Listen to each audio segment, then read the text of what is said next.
ఓం సమర్థ సద్గురు శ్రీ సాయినాథాయ నమః. శ్రీ సాయి లీలామృతము అధ్యాయం 12. సృష్టిలో వాస్తవానికి సర్వము భగవంతునిదే. మనకు సర్వము ఆయాచితంగా ప్రసాదించిన భగవంతుడే మనపై అనుగ్రహంతో సద్గురువుగా సాక్షాత్కరిస్తారు. ఆయన ప్రసాదించినదే కృతజ్ఞతతో వారికి సమర్పిస్తున్నామని గుర్తించడమే దక్షిణలో ఉండవలసిన భావం. అందుకే బుద్ధిమాంద్యం వలన భక్తులు మనసు మార్చుకొని మొదట ఇవ్వదలచిన కంటే తక్కువ ఇచ్చినప్పుడు అతడు మోసం చేస్తున్నాడనేవారు సాయి. కొద్ది క్షణాలు కూడా మనస్సును ఇంద్రియాలను నిగ్రహించి ఏకాగ్రం చేయడం ఎంతో కష్టం. అటువంటప్పుడు సద్గురువు ఎంత కృషి చేసి నిరంతరము సహజము అయిన ధ్యాన నిష్టను సాధించి ఉండాలి. ఆ శక్తితోనే అనుక్షణము భక్తుల కష్టాలు కోరికలు తీరుస్తూ పరమార్థాన్ని చేకూరుస్తున్నారో కదా. ఇది తెలిస్తే కాని ఆయనకు కృతజ్ఞత ఎలా తెలుపుకోవాలో అర్థం కాదు. సద్గురువు కోరేది అటువంటి అవగాహన, కృతజ్ఞత, ప్రేమలనే. కారణం వాటి ద్వారా మాత్రమే మనం తరించగలము. భక్తులు కోరేది అశాశ్వతమైన లౌకిక విషయాలే అయినా ఆయన వాటిని సమకూరుస్తూ మనస్సును ఆత్మజ్ఞానం వైపుకు నడిపిస్తారు. ఆ కృతజ్ఞతనే దక్షిణ. ఒకసారి కుదిరిన ఆ భావం మరలా చెదరకుండా చూచుకోవడమే నిజమైన దక్షిణ.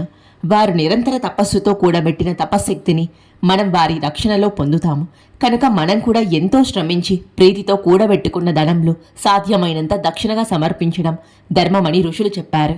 వారి నుండి మనం పొందే లౌకికమైన సహాయం మనకు మాత్రమే ఉపయోగం. మనం ఆయన కర్పించేది తిరిగి సకల జీవుల శ్రేయస్సుకు ఉపయోగపడుతుంది. కనుక దాని ఫలితం కోటి రెట్లుగా ఐహికంగానో పరమార్థికంగానో మనకే సంక్రమిస్తుంది. అందుకే తాము స్వీకరించిన దానికి తిరిగి 100 రెట్లుగా మేలు చేయదలచి ఉంటుందనేవారు బాబా. ఆదమపక్షంగా దక్షిణను దానంగా తలచిన ఆ ధనాన్ని స్వీకరించే వారి ప్రశస్తాన్ని బట్టి దాన ఫలితం ఉంటుందని శాస్త్రం.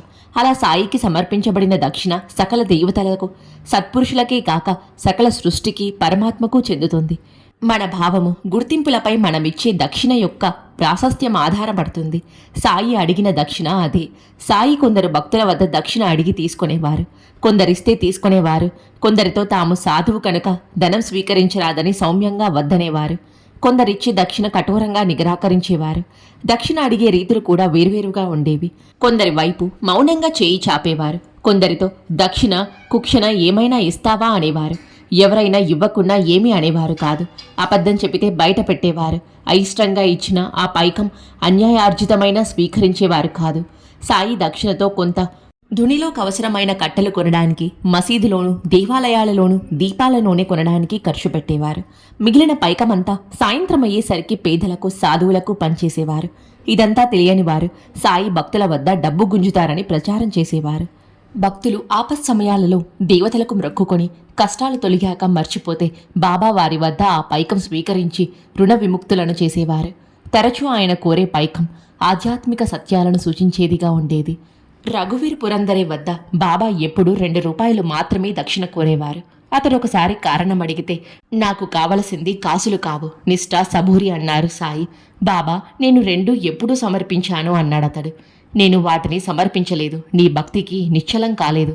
నీవు నన్ను దృఢంగా అంటిపెట్టుకుని ఉంటే నేను ఈ వెంట ఉంటాను అన్నారు. బ్రహ్మ సత్యమన్నారు కనుక సత్యానికి దూరమైన వాడు పరబ్రహ్మ స్వరూపానికి దూరమే కదా. బాబాను సంపూర్ణంగా విశ్వసిస్తే అసత్యం ఎందుకు అవసరమవుతుంది? ఒకసారి నార్కే ఉద్యోగం లేనప్పుడు సిరిడిలో 1 సంవత్సరం ఉన్నాడు. అప్పుడు సాయి అతని ప్రతిసారి 15 రూపాయలు అడగనారంభించారు. ఒకసారి అతడు, సాయి, నాకు ఉద్యోగం లేదు, సరైన దుస్తులు కూడా లేవు, నేను రోజు మీకు 15 రూపాయలు ఎలా సమర్పించగలను అన్నాడు. నీ పరిస్థితి తెలుసు.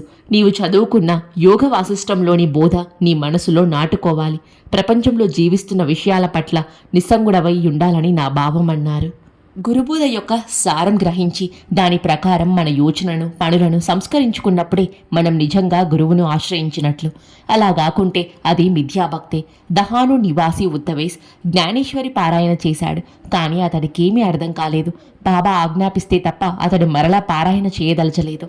తర్వాత అతడు షిరిడీలో ఉన్నప్పుడల్లా బాబా అతన్ని రోజు 11 రూపాయలు అడిగేవారు. అతడు వరుసగా 10 రోజులిచ్చాడు. తర్వాత రోజు, బాబా, నాలోని 11 అంటే 5 జ్ఞానేంద్రియాలు, 5 కేంద్రియాలు, మనస్సు మీకెప్పుడూ సమర్పించాను అన్నాడు. అవి సమర్పించడానికి నీవెవరవు? అవి ఎప్పుడూ నా పరమైనాయి అని బాబు సాహెబ్ జోగ్ వద్ద నుండి ఏకనాథ భాగవతము తెప్పించి అందులో 11వ అధ్యాయం తెరిచి అది జాగ్రత్తగా చదవమన్నారు. ఆత్మ సమర్పణ చేశాక నేను సమర్పించాను అనడం ఎలా సాధ్యం? అలా అంటే అవి తనవేనన్న భావం ఉన్నట్లే కదా. దీక్షిత్ ఒకసారి ఏకనాథ భాగవతంలో ఆత్మసమర్పణ గూర్చిన శ్లోకం చదువుతున్నాడు. సాయి అప్పుడే అతని నుండి 16.5 రూపాయలు తీసుకురమ్మని బూటిని పంపారు. బాబా నిజంగా కోరింది ఆ శ్లోకం జాగ్రత్తగా అర్థం చేసుకోమనేనని దీక్షిత్కు తోచింది. అంతకుముందు తాను లెక్కించిన తత్వాలు ఇవి: త్రికరణాలు 3, ఇంద్రియాలు 10, బుద్ధి 1, అహంకారము 1. తన ప్రకృతి అర్థం మొత్తం 15.5. సాయి కోరిన దక్షిణకు అర్థం తెలపమని ప్రార్థించి శ్లోకం మరోసారి చదివాడు. ఏకనాథుడు చిత్తాన్ని ఒక తత్వంగా చెప్పినట్లు గుర్తించాడు. మొత్తం 16.5 అదే సాయి కోరారు. ఒకప్పుడు దీక్షిత్ ఒక వేదాంత గ్రంథం చదువుతున్నాడు. అందులో బ్రహ్మమే సత్యమని, నామరూపాలతో గోచరించే జగత్తు మిథ్య అని చెప్పి ఉన్నది. అందుకు నగలు జగత్తుకు, బంగారం బ్రహ్మానికి పోలికగా చెప్పి ఉన్నది. బ్రహ్మం సత్యమైతే దాని రూపమైన జగత్తు మిథ్యమెలా అవుతుందో అతనికి అర్థం కాక అతను సాయిని ప్రార్థిస్తుంటే అప్పుడే అతనిని 100 రూపాయలు దక్షిణ పంపమని కబురు చేశారు సాయి. వెంటనే అతనికి అలా స్ఫూరించింది. వేదాంతం ఈ జగత్తు లేదనదు, జగత్తునే నామరూపాలు నశిస్తాయని, వాటికి ఆధారమైనది నిత్యమని చెబుతుంది. బాబా కోరిన 100 రూపాయలలో 1 లేకపోతే సున్నాలకు ఉనికి లేనట్లే. నిత్యమైన సత్యసక్తు కన్యంగా రూపాలుండవని, 1 సున్నా పేర్లుండవని మరొక సున్నా తెలుపుతున్నాయి. నిత్య వస్తువును 1 సూచిస్తున్నది.